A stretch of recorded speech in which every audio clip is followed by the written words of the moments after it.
श्री सूर्याय नमः। आज रविवार है और आज आप सुनिए रविवार व्रत की पावन कथा। प्राचीन काल की बात है। एक राजा था और एक रानी। उनके पास सब कुछ था। सिपाही थे, घोड़े थे, दासियां थी, दास थे, अपार धन दौलत और वैभव था। लेकिन इन सब के बावजूद एक कमी थी। उनके जीवन में संतान का सुख नहीं था। इसी कारण राजा और रानी दोनों ही बहुत दुखी रहते थे। उनका मन हमेशा व्याकुल रहता था। संतान प्राप्ति की कामना में उन्होंने कोई भी उपाय अधूरा नहीं छोड़ा। राजा और रानी ने दान किया, धर्म किया, धार्मिक अनुष्ठान करवाए, जप तप किया, मंत्रों का जाप किया, पूजा पाठ किया, लेकिन इतने प्रयासों के बाद भी उन्हें संतान का सुख प्राप्त नहीं हुआ। समय बीतता गया। राजा और रानी वृद्ध होने लगे। जैसे जैसे उम्र बढ़ी वैसे वैसे उनकी चिंता और भी गहरी होती चली गई। अब वे दोनों सोच में डूबे रहने लगे। हमारे इतने बड़े राज्य का क्या होगा? इस राज्य का वारिस कौन बनेगा? प्रजा की जिम्मेदारी कौन संभालेगा? राजा और रानी दिन रात इन्हीं चिंताओं में घुलते घुटते रहते थे। उन्हें ना ठीक से नींद आती और ना ही खाने पीने की सुध रहती थी। इसी बीच एक सुबह राजा के दरबार में एक साधु पधारते हैं। महल की एक दासी यह समाचार रानी तक पहुंचा देती है। यह सुनकर रानी मन ही मन सोचती है और दासी से कहती है, यह मेरा अंतिम दान धर्म है। इसके बाद मैं अपने हाथों से कोई दान धर्म नहीं करूंगी। रानी अपने हाथों में चावल से भरा हुआ छाछ लेती है और साधु को भिक्षा देने बाहर आती है। जैसे वह साधु की झोली में भिक्षा डालने के लिए आगे बढ़ती है, उसके चेहरे पर छाई गहरी उदासी साधु की दृष्टि में आ जाती है। साधु रानी से पूछते हैं, रानी साहिबा, आपको क्या हुआ है? आपके मन में इतनी उदासी क्यों है? यह सुनते ही रानी साधु को अपने जीवन की सारी हकीकत बता देती है और सिसक सिसक कर रोने लगती है। रानी की बात सुनकर साधु कुछ पल के लिए गंभीर हो जाते हैं। फिर वह शांत स्वर में कहते हैं, चिंता मत कीजिए रानी साहिबा, आपकी संतान की इच्छा पूर्ण होगी। आपकी कोख से एक पुत्र का जन्म होगा। लेकिन साधु आगे यह भी कहते हैं, वह पुत्र केवल 14 वर्ष तक ही आप लोगों के साथ रहेगा। इसके आगे वह जीवित नहीं रह पाएगा। इससे अधिक मैं आपको कुछ नहीं दे सकता। अपनी बात पूरी कर साधु अपनी झोली में हाथ डालते हैं। थोड़ी सी भूत निकालकर वे रानी को देते हैं और कहते हैं, आप और महाराज दोनों इसे आपस में बांटकर ग्रहण कर लेना। आपको शीघ्र ही पुत्र की प्राप्ति होगी। इतना कहकर वह साधु अपनी राह चल देता है। उसके जाने के बाद रानी सोचने लगी, वह मन ही मन खुद से कहने लगी कि 14 साल तो 14 साल ही सही, उतने समय के लिए हमें पुत्र तो मिलेगा। यही हमारे लिए बहुत है। कम से कम कुछ वर्षों के लिए ही सही मुझे मां बनने का सुख तो मिलेगा। रानी ने मन में निश्चय किया कि इन 14 वर्षों में अपने पुत्र को जी जान से पालूंगी। मैं उसे ढेर सारा प्यार दूंगी, स्नेह दूंगी, दुलार दूंगी। अपनी संतान की जो मुराद अब तक अधूरी रही उसे पूरी तरह जी लूंगी। उसी रात जब राजा अपने सारे राजकाज और दरबार के काम पूरे करके रानी के महल में आए तो रानी ने राजा को सारी बात विस्तार से बता दी। उसने साधु महाराज से हुई पूरी बातचीत सुनाई और साधु द्वारा दी गई उस विभूत राजा को दिखाते हुए बोली, महाराज, साधु महाराज ने यह भूत हम दोनों को ग्रहण करने के लिए दी है। रानी की बात सुनकर राजा के मन में संदेह उमड़ आया। राजा बोले, हमने इतना दान किया, इतना कर्म किया, इतना धर्म किया, जब तब किया, पूजा पाठ किया, फिर भी हमें कोई फल नहीं मिला। अब इस भूत से हमें क्या संतान प्राप्ति होगी? राजा का मन किसी बात पर विश्वास करने को तैयार नहीं था। लेकिन रानी ने बड़े शांत स्वर में कहा, महाराज, जब हम इतना सब कुछ कर चुके हैं तब यह भी सही, क्यों हम उस महाराज के क्रोध को बुलावा दे।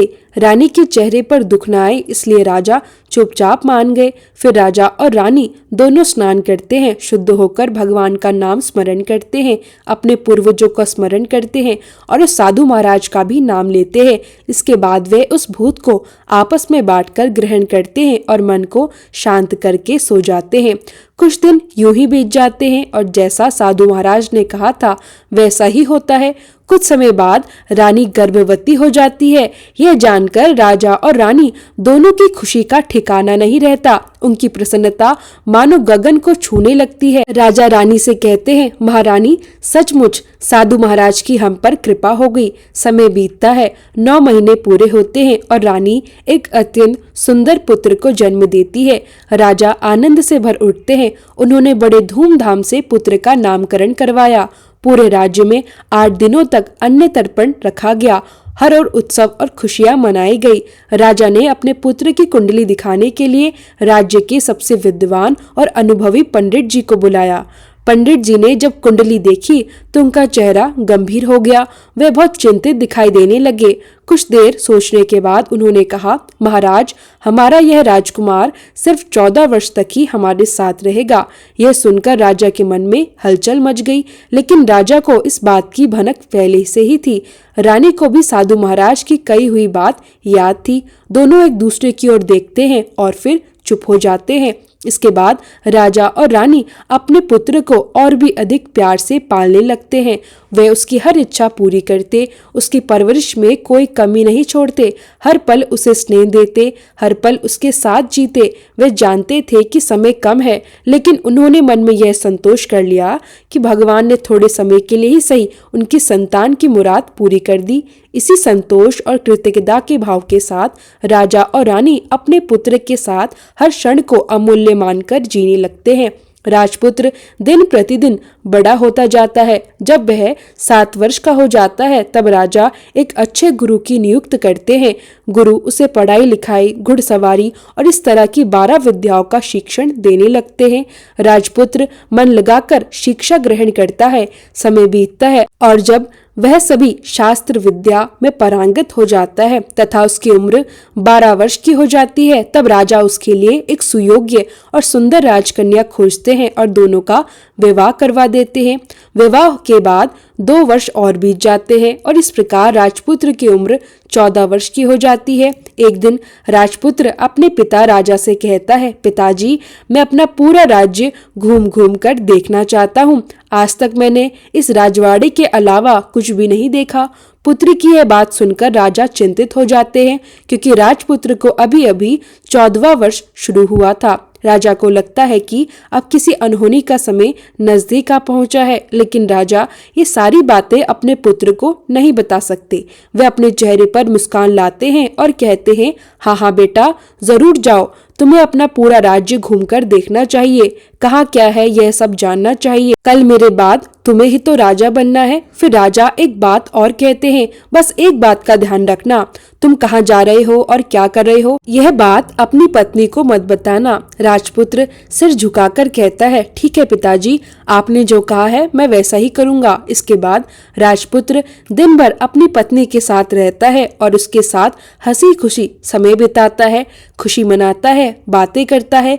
लेकिन जैसे ही रात के 12 बजते हैं, राजपुत्र चुपचाप उठता है और महल से बाहर चला जाता है। फिर सुबह होने से पहले वह वापस अपने महल में आता है और अपनी जगह पर सो जाता है, मानो कुछ हुआ ही ना हो। यह सिलसिला बहुत दिनों तक चलता रहा। इसी बीच राजपुत्र के 14वें साल के खत्म होने में अब बस कुछ ही दिन बाकी रहते हैं। इसी दौरान एक रात छोटी रानी की नींद खुल जाती है। वह देखती है कि बिस्तर पर राजपुत्र मौजूद नहीं है। वह घबराकर पूरे महल में ढूंढती है, हर कोना देखती है, लेकिन राजपुत्र कहीं भी नजर नहीं आते। अब वह सोच में पड़ जाती है, वह क्या करे, किससे कहे। वह किसी से कुछ नहीं कहती और चुपचाप अपने मन की बात मन में ही दबा लेती है।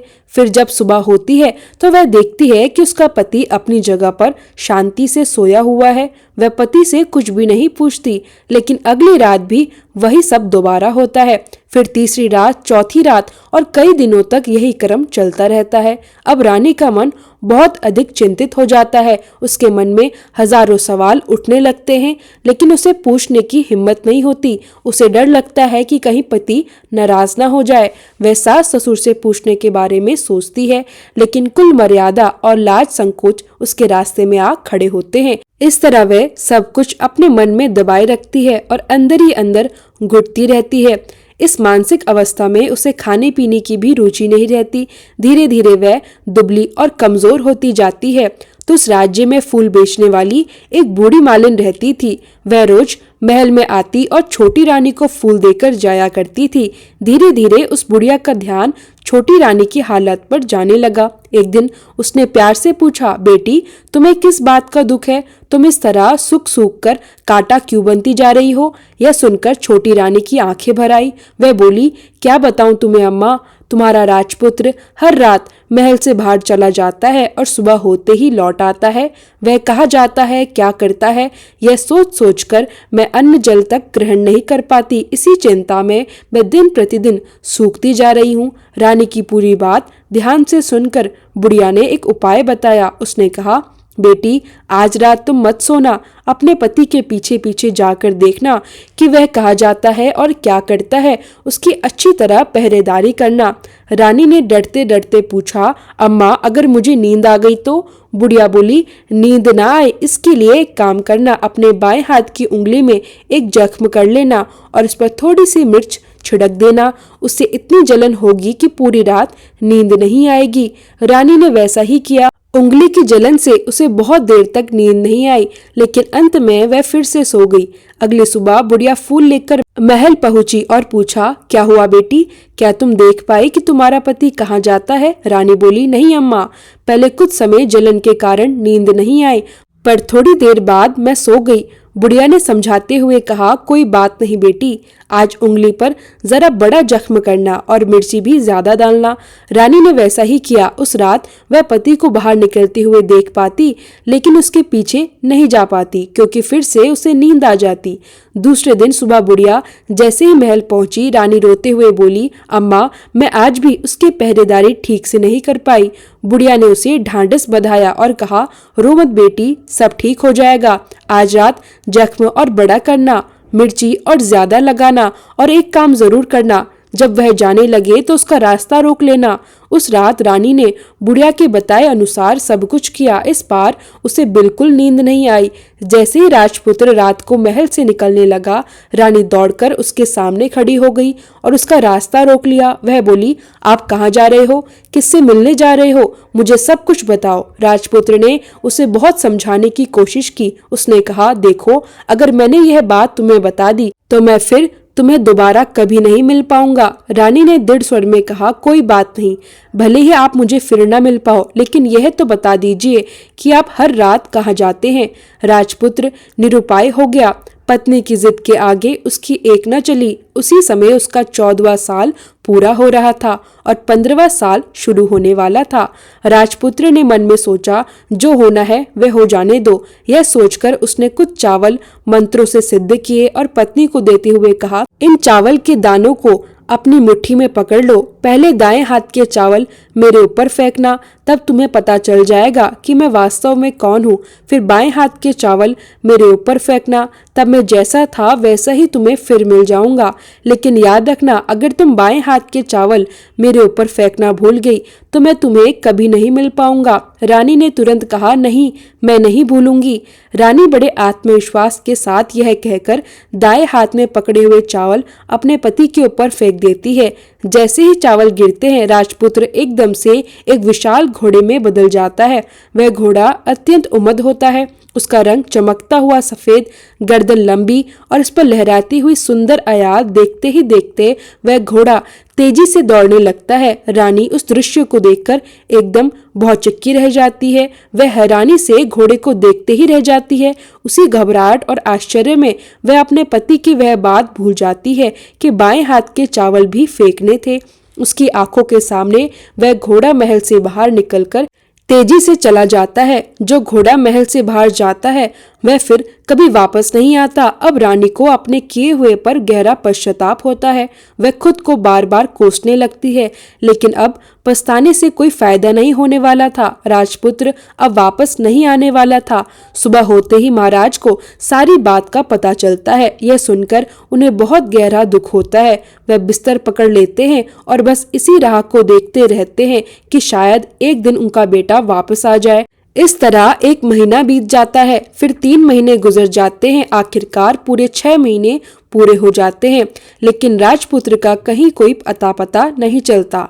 प्रधानमंत्री राजपुत्र को ढूंढने के लिए पूरे राज्य के गांव-गांव सिपाही भेज देते हैं। हर जगह खोज की जाती है, लेकिन किसी को भी कोई सफलता नहीं मिलती। इधर रानी यह सोच सोचकर अंदर ही अंदर टूटने लगती है कि उसकी जिद और जल्दबाजी के कारण उसका पति गायब हो गया। वह मन ही मन खुद को दोष देती रहती है। आखिरकार वह दृढ़ प्रण लेती है कि अब चाहे जो भी करना पड़े, वह अपने पति को ढूंढकर ही दम लेगी और उसे वापस घर लेकर आएगी। एक दिन सुबह होते ही रानी अपने ससुर के महल में जाती है और उनसे कहती है कि वह अपने पति की खोज में निकलना चाहती है। महाराज को इससे ज्यादा और क्या चाहिए था।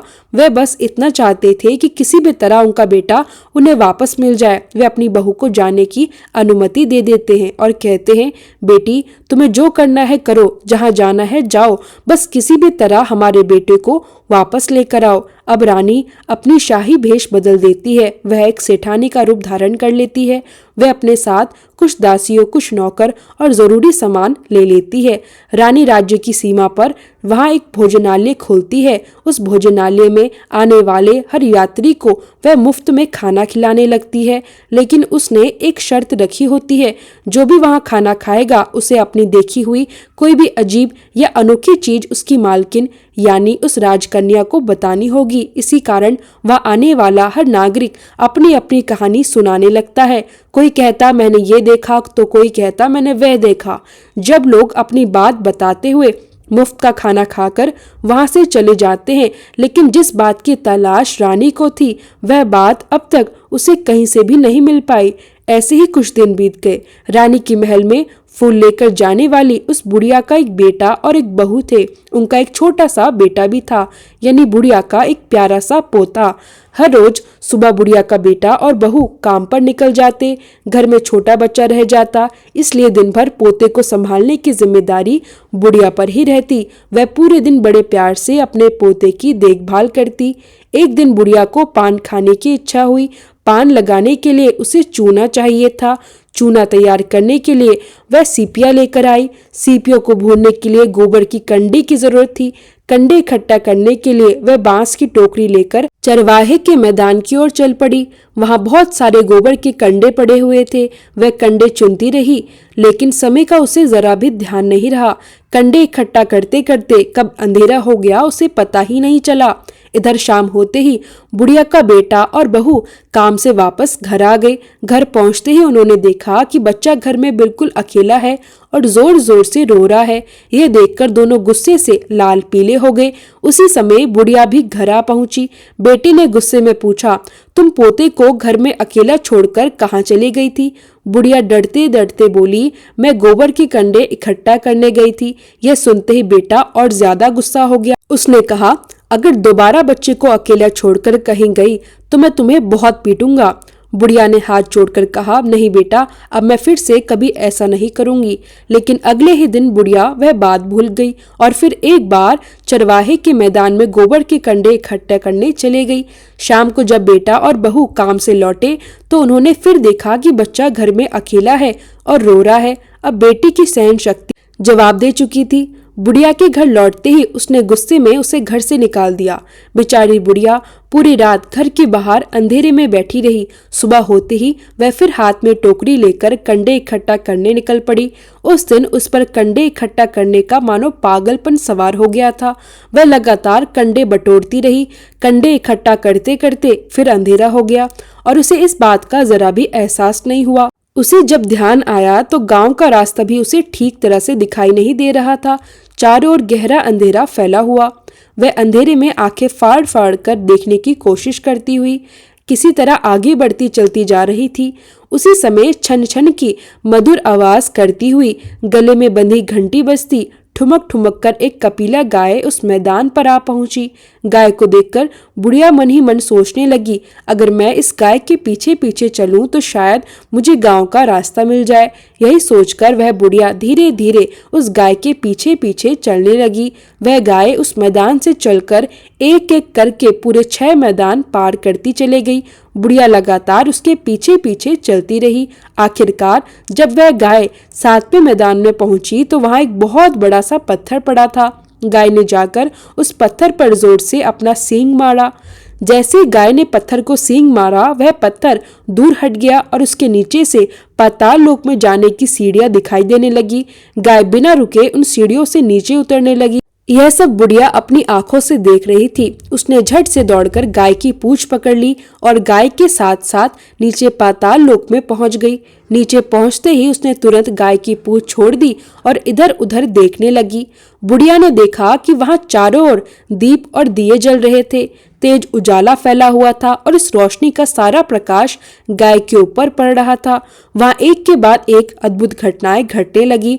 जैसे ही गाय नीचे पहुंची, उसके गले में अपने आप साल पड़ गई। छम छम की आवाज के साथ कोई अदृश्य शक्ति दूध की आड़ी में गाय का दूध दुहने लगी। जो कुछ भी वहां हो रहा था, उसे करने वाला कोई भी दिखाई नहीं दे रहा था। यह सब देखकर बुढ़िया बहुत घबरा गई। वह सोचने लगी, मैं कहाँ आकर फंस गई। डर के मारे वह इधर उधर छिपने के लिए जगह ढूंढने लगी, लेकिन वहां कहीं भी छिपने की कोई जगह नहीं थी। हर तरफ बस उजाला ही उजाला था। आखिरकार वह कोने में जाकर खड़ी हो गई और चुपचाप सामने हो रही सारी घटनाएं देखने लगी। बुढ़िया ने देखा कि वहां एक उम्दा सफेद घोड़ा खड़ा था और पास ही दो कुंड बने हुए थे। उनमें से एक कुंड में उस घोड़े ने छलांग लगाई और जैसे ही वह बाहर आया, उसका रूप बदल गया। अब वह घोड़ा एक सुंदर राजपुत्र बन चुका था। राजपुत्र ने दूसरे कुंड के पानी में स्नान किया। स्नान के बाद वहां रखे हुए नए वस्त्र पहने। वहीं पास में एक सुंदर सा पलंग रखा हुआ था। राजपुत्र जाकर उस पलंग पर बैठ गया। उसके सामने अपने आप 5 पकवानों की थाली आ गई। साथ ही दूध की एक प्याली भी आ गई। 5 सुपारी भी अपने आप आ गई। उसके सामने एक दिया जलता रहा। राजपुत्र ने आराम से भोजन किया, पानी पिया और 5 सुपारी खाई। इसके बाद बिस्तर पर लेटने से पहले उसने सूर्यदेव का स्मरण किया। फिर सामने जलते हुए दिए से पूछने लगा, हे दीपंकर, मेरे माता पिता क्या कर रहे हैं? दिया बोल उठा, वे अपने बेटे के शोक में डूबे हुए हैं। राजपुत्र ने फिर पूछा, राज कौन संभाल रहा है?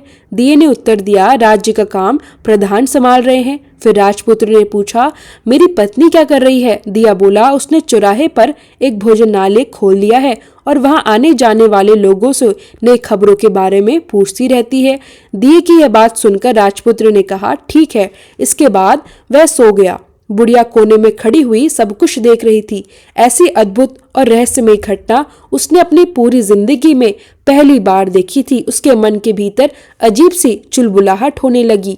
वह अपनी भूख और प्यास सब कुछ भूल गई। अब उसके मन में बस यही उत्सुकता थी कि आगे क्या होने वाला है। वह टकटकी लगाए सब कुछ देखती रही, लेकिन उसके बाद और कोई नई घटना नहीं घटी। धीरे धीरे रात गुजर गई और फिर सुबह हुई। पलंग पर सोया हुआ राजपुत्र जागा। उठते ही उसने फिर से उसी पहले वाले कुंड में छलांग लगा दी और देखते ही देखते वह फिर से घोड़ा बनकर कुंड से बाहर आ गया। घोड़ा बनते ही वह तेजी से उच्च पाताल नगरी से बाहर निकल गया, लेकिन वह कहाँ गया यह बुढ़िया को बिल्कुल भी पता नहीं चला। इसके बाद ठीक पिछली रात की तरह फिर से वही हुआ। कोई अदृश्य शक्ति उस गाय को छम छम की आवाज के साथ दूध दोहने लगा। जैसे ही दूध दोहना पूरा हुआ, गाय के गले में बंधी साल अपने आप खुल गई और वह गाय तेजी से ऊपर की ओर जाने लगी। वह सीढ़ियों की तरफ दौड़ने लगी। गाय को इस तरह भागते देखकर बुढ़िया सोचने लगी, अब गाय के साथ ही ऊपर जाना समझदारी होगा, नहीं तो कहीं कोई मुसीबत आकर मेरे ऊपर न टपक जाए। यह सोचकर उसने झट से गाय की पूंछ पकड़ ली और गाय के साथ साथ ऊपर की ओर निकल पड़ी। जैसे ही गाय मैदान में पहुंची, वैसे ही सुरंग का रास्ता अपने आप बंद हो गया और उसके मुंह पर एक बड़ा सा पत्थर पहले की तरह आकर खड़ा हो गया। ऊपर आकर वह गाय सीधे जंगल की ओर निकल गई। इधर बुढ़िया एकदम बावली सी हो गई थी। पाताल नगरी में उसने जो भी कुछ देखा था वह सब वह जल्द से जल्द किसी को बताना चाहती थी। उसे अचानक याद आया कि नगर की सीमा के बाहर एक औरत भोजनालय चलाती है और वह नई नई बातें बताने वालों को अच्छा खाना पीना मुफ्त में देती है। बुढ़िया सोचने लगी, क्यों न मैं यह बात उसी औरत को जाकर बता दूं। अगर उसे यह बात पसंद आई तो शायद मेरी बाकी जिंदगी खाने पीने की चिंता से मुक्त हो जाए। यह सोचकर बुढ़िया ने मन में पक्का फैसला कर लिया और तुरंत उस भोजनालय के द्वार पर लगे टंगे नगाड़े के सामने जाकर खड़ी हो गई। उसने जोर जोर से नगाड़ा बजाना शुरू कर दिया। नगाड़े का ऐसा शोर सुनकर भोजनालय की मालकिन यानी छोटी रानी मन ही मन खुश हो गई। वह सोचने लगी, लगता है कोई बड़ी और अनोखी बात लेकर आया है। रानी ने तुरंत सिपाहियों को आदेश दिया, जाइए, जो कोई भी आया है उसकी अच्छी तरह खातिरदारी कीजिए। आदेश मिलते ही सिपाही नीचे दौड़ पड़े। वहां उन्होंने देखा कि एक बुढ़िया नगाड़ा बजा रही थी। उन्होंने उससे पूछा, क्यों माँ, क्या हुआ, तुम नगाड़ा क्यों बजा रही हो? बुढ़िया बोली, कुछ नहीं बेटा, यह खाना मिलता है ना, इसलिए आई हूँ, मुझे खाना चाहिए। सिपाही बोले, खाना तो मिलेगा, लेकिन कोई नई बात बतानी पड़ेगी। बुढ़िया बोली, हाँ बताऊंगी, एक बात मुझे मालूम है। यह सुनकर सिपाही उसे अंदर ले गए। उन्हें मालकिन का आदेश था कि उस बुढ़िया या बुजुर्ग या जो भी आया हो उसके साथ अच्छे से पेश आना है और पूरा आदर सत्कार करना है। सिपाहियों ने बुढ़िया का भरपूर सम्मान किया। उन्होंने उसे बड़ी सी थाली में तरह तरह के व्यंजन परोस दिए। बुढ़िया कई दिनों से भूखी थी, वह खाने पर टूट पड़ी। खाना खाने के बाद सिपाहियों ने उसे नई साड़ी पहनने को दी और फिर उसे लेकर रानी के पास ले गए। बुढ़िया और रानी ने तुरंत एक दूसरे को पहचान लिया। तब रानी ने बुढ़िया से कहा, अम्मा अब बताओ, तुमने क्या नई बात देखी है? यह सुनकर बुढ़िया बोली, नई बात? मैंने तो कोई नई बात नहीं देखी। फिर थोड़ी झिझक के साथ उसने सब कुछ सच बता दिया और कहा, असल में बेटी, मेरे पास तुम्हें देने के लिए खाने के पैसे नहीं थे, इसलिए मैंने झूठ कहा और नगाड़ा बजाया। रानी ने बड़े प्यार से कहा, अम्मा घबराओ मत, मैं किसी को भी तुम्हारा नाम नहीं बताऊंगी। लेकिन फिर भी बुढ़िया बोली, नहीं बेटी, मेरे पास सच में कोई बात नहीं है। इस पर रानी ने उसे समझाते हुए कहा, देखो अम्मा, अगर तुम मुझे वह नई बात नहीं बताओगी तो मैं जिंदगी भर तुम्हारी देखभाल करूंगी। मैं तुम्हें अपनी रानी माता की तरह रखूंगी। रानी की बातें सुनकर अब बुढ़िया का मन पिघल गया। वह नई बात बताने के लिए तैयार हो गई। उसने चारगाह वाले मैदान में जो जो कुछ देखा वह सब विस्तार से कुंवर रानी को बता दिया। बुढ़िया की सारी बातें सुनकर कुंवरी को पूरा यकीन हो गया कि वह राजपुत्र ही उसका पति है। यह विश्वास होते ही वह तुरंत बोली, माँ अब मुझे उसी जगह पर ले चलो। तब बुढ़िया घबरा गई और बोली, नहीं बेटी, वह जगह पाताल राज्य है, वहाँ सांप रहते हैं, अगर किसी ने तुम्हें देख लिया तो तुम्हारी जान खतरे में पड़ सकती है। लेकिन रानी उसकी एक भी बात सुनने को तैयार नहीं थी। वह लगातार बुढ़िया से जिद करने लगी कि उसे उसी जगह ले जाया जाए। आखिरकार बुढ़िया को रानी की जिद के आगे झुकना पड़ा। वह बोली, ठीक है बेटी, मैं तुम्हें वहां ले जा सकती हूँ, लेकिन आज नहीं, कल जाना होगा और शाम को ही जाना होगा। दूसरे दिन दोपहर को रानी बुढ़िया के साथ उस मैदान पर पहुंची। दोनों एक जगह छिपकर गाय के आने की राह देखने लगे। धीरे धीरे दिन ढलने लगा और चारों ओर अंधेरा छाने लगा। थोड़ी ही देर में गाय हमेशा की तरह वहां आ गई। वह मैदान के उसी कोने में गई और एक पत्थर पर अपनी सींग से जोर से वार किया। पत्थर हटते ही वहां सुरंग में जाने का रास्ता खुल गया। गाय उस रास्ते से नीचे उतरने लगी। तब बुढ़िया ने रानी को फुसफुसाकर कहा, जल्दी करो बेटा, आगे बढ़ो, हम गाय की पूंछ पकड़कर नीचे उतरेंगे। दोनों गाय की पूंछ पकड़कर सुरंग से नीचे उतर गई। नीचे पहुंचकर बुढ़िया पहले की तरह उसी कोने में छिप गई। अब वहां सब कुछ पहले जैसा ही होने लगा। गाय के गले में अपने आप साल पड़ गई। कोई अदृश्य शक्ति उसका दूध दुहने लगी। तभी एक सफेद उम्दा घोड़ा आया और एक कुंड में छलांग लगा दी। वह घोड़ा राजपुत्र के स्वरूप में ऊपर आ गया। राजपुत्र दूसरे कुंड में जाकर नहाने लगा। नहाने के बाद उसके सामने खाने की थाली आ गई, दूध की प्याली आ गई और पान का बीड़ा भी आ गया। राजपुत्र ने सब कुछ ग्रहण किया और फिर सोने के लिए पलंग पर आया।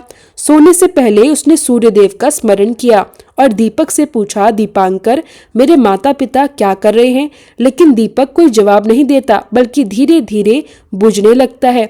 यह देखकर राजपुत्र को संदेह हुआ कि कुछ न कुछ अनहोनी घट चुकी है। वह बहुत उदास हो गया।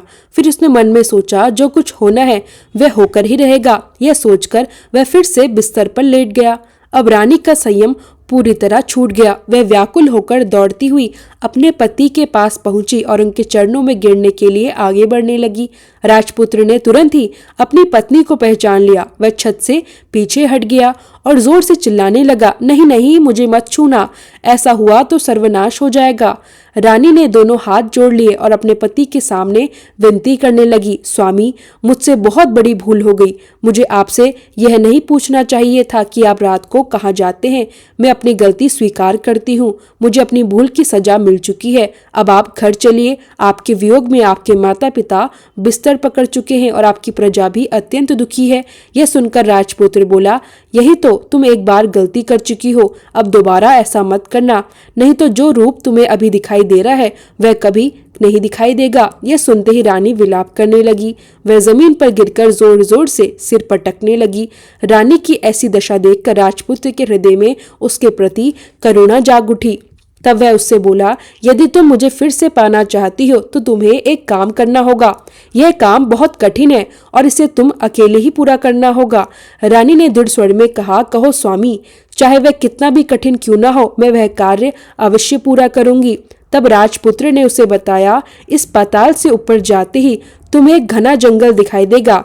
ऐसे 6 जंगल पार करने के बाद तुम्हें 7वां जंगल मिलेगा। वही जंगल सबसे अधिक घना है। राजपुत्र आगे बोला, उस जंगल के बीचों बीच एक पीपल का पेड़ है। उसकी चारों ओर की जगह पत्तों, फंदों और जटाओं से पूरी तरह ढकी हुई है। वहाँ बाघ, शेर, सांप और भालू बैठे रहते हैं। तुम्हें उन सभी को वहाँ से भगाकर उस स्थान को साफ करना होगा। फिर उस जगह को गोबर से लीपकर पवित्र बनाना होगा, रंगोली से सजाना होगा। उसके बाद वहाँ धूप, कपूर और अगरबत्ती जलानी होगी। फूल और कुमकुम से पीपल के पेड़ की पूजा करनी होगी। दूध और दही से बने चावल का भोग चढ़ाना होगा। ये सारे कार्य तुम्हें दोपहर 12 बजे से पहले पूरा करना है। राजपुत्र ने आगे कहा, ठीक 12 बजे तुम्हें उसी स्थान पर बैठकर सूर्य भगवान का ध्यान करना होगा। जैसे ही 12 बजेंगे सूर्य भगवान का रथ वहां उतरेगा। यह सब देखकर वे अत्यंत प्रसन्न होंगे और कहेंगे कि जिसने भी यह सब किया है उसे मैं मनचाहा वरदान दूंगा। तब तुम आगे बढ़कर उनके रथ का दाहिना घोड़ा मांगना, उसी से तुम मुझे प्राप्त करोगे। इतना कहकर राजपुत्र अपने पलंग पर सो गया। छोटी रानी भोर होने की प्रतीक्षा करने लगी। भोर होते ही मैं बुढ़िया के साथ गाय की पूंछ पकड़कर ऊपर आ गई। ऊपर आकर रानी ने बुढ़िया से कहा, अम्मा, आगे मैं अब अकेले ही जाऊंगी, आप भोजनालय वापस चले जाइए। इसके बाद रानी जंगल में पहुंची और राजपुत्र द्वारा बताई गई जगह खोजने लगी। उसने स्वयं आरी से उस स्थान को साफ किया। फिर राजपुत्र के बताए अनुसार लिपाई पुताई करके वापस लौट आई। अगली सुबह सूरज निकलने से पहले ही वह उठ गई और फिर जंगल में उसी स्थान पर पहुंची। वहां पहुंचकर उसने इत्र और गुलाब छिड़ककर पूरे स्थान को सुगंधित किया। धूप और अगरबत्ती जलाकर उस स्थान को पवित्र किया। पूजा की सारी सामग्री सजाकर वह सूर्य भगवान का ध्यान करते हुए बैठ गई। जैसे कि उसके पति ने बताया था, ठीक दोपहर 12 बजे सूर्य भगवान का रथ उस पीपल के पेड़ पर आकर रुका। सूर्य भगवान ने जब अपने रथ से नीचे देखा तो सुगंधित और पवित्र वातावरण देखकर वह बहुत ही प्रसन्न हो गए। चारों ओर फैली स्वच्छता और मधुर सुगंध ने उनका मन हर्षित कर दिया। तभी सूर्य भगवान बोले, जिस किसी ने यह कार्य किया है वह अभी यहाँ आकर आज मुझसे कुछ भी मांग ले, मैं उसे अवश्य दूंगा। रानी ने जैसे ही ये शब्द सुने तो बिना एक पल गवाए दौड़ती हुई उनके सामने आ गई। उन्होंने सूर्य भगवान को साष्टांग प्रणाम किया और विनम्र स्वर में बोली, भगवान, वह मैं ही हूँ, मैंने ही यह स्थान साफ किया है। सूर्य भगवान बोले, अच्छा, तो तुम्हें जो चाहिए वह मांगो। रानी बोली, भगवान, मुझे आपके रथ का दाहिना घोड़ा चाहिए। यह सुनकर सूर्य भगवान चौंक गए और बोले, नहीं नहीं, मैं तुम्हें और कुछ भी दे सकता हूँ, लेकिन यह घोड़ा नहीं दे सकता। मेरे रथ में 12 घोड़े हैं, तुम चाहो तो कोई और घोड़ा मांग लो, लेकिन ये दाहिना घोड़ा नहीं, वह मैं तुम्हें नहीं दे सकता। छोटी रानी ने एक भी बात नहीं सुनी। वह सूर्यदेव से बार बार एक ही बात कहे जा रही थी, मुझे वही दाहिना घोड़ा चाहिए।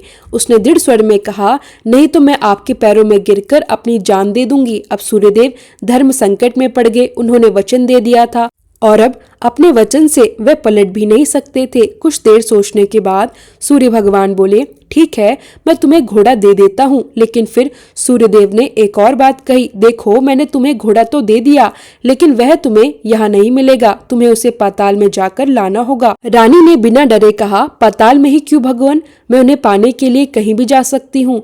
रानी को वचन सुनकर सूर्यदेव अपने मार्ग पर चल दिए और इधर रानी जंगल से अपने भोजनालय में लौट गई। इसके बाद वह बुढ़िया को लेकर उस मैदान में आ गई। धीरे धीरे शाम होने लगी और अंधेरा फैल गया।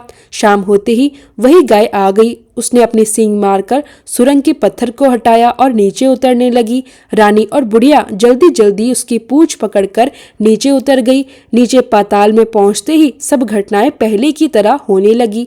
घोड़ा एक कुंड में नहाया और नहाते ही वह राजपुत्र बन गया। फिर वह नहा धोकर पलंग पर जाकर बैठ गया। उसके सामने खाने की थाली आई, दूध की प्याली आई और पान का बीड़ा भी आया। लेकिन आज एक नई बात घटी। आज उसके सामने दो दो थालियां, दो दो दूध की प्यालियां और दो दो पान के बीड़े आए। वह कुछ नहीं बोला, अपने हिस्से की थाली खाई, दूध पिया और पान का बीड़ा चबाकर वह सोने चले गया। हमेशा की तरह सोने से पहले वह दिए से पूछने लगा, दिए, दीपांकर, मेरे माता पिता क्या कर रहे हैं? दिए ने उत्तर दिया, वे दोनों तुम्हारे शोक में मरने की स्थिति में पहुंच गए हैं। यह सुनते ही राजपुत्र की आंखों से झट से आंसू टपक पड़े। फिर उसने पूछा, दीपांकर, मेरे राज्य कौन चला रहा है? दिए ने कहा, तुम्हारा राज्य प्रधान चला रहा है और वह सब कुछ हड़प चुका है। वह प्रजा पर बहुत अत्याचार कर रहा है। यह सुनकर राजपुत्र को बहुत गुस्सा आया और वह क्रोध में अपनी मुट्ठी भींचने लगा। अब राजपुत्र ने पूछा, दीपांकर, मेरी पत्नी क्या कर रही है? अब दिया कुछ नहीं बोला, वह बिल्कुल चुपचाप हो गया। यह देखकर रानी का संयम टूट गया। वह दौड़कर अपने पति के गले लग गई और भावुक होकर बोली, अब मैं तुम्हें मिल गई हूँ, अब तुम फिर से घोड़ा तो नहीं बनोगी ना? राजा ने उत्तर दिया, नहीं, अब मैं दोबारा घोड़ा नहीं बनूंगा।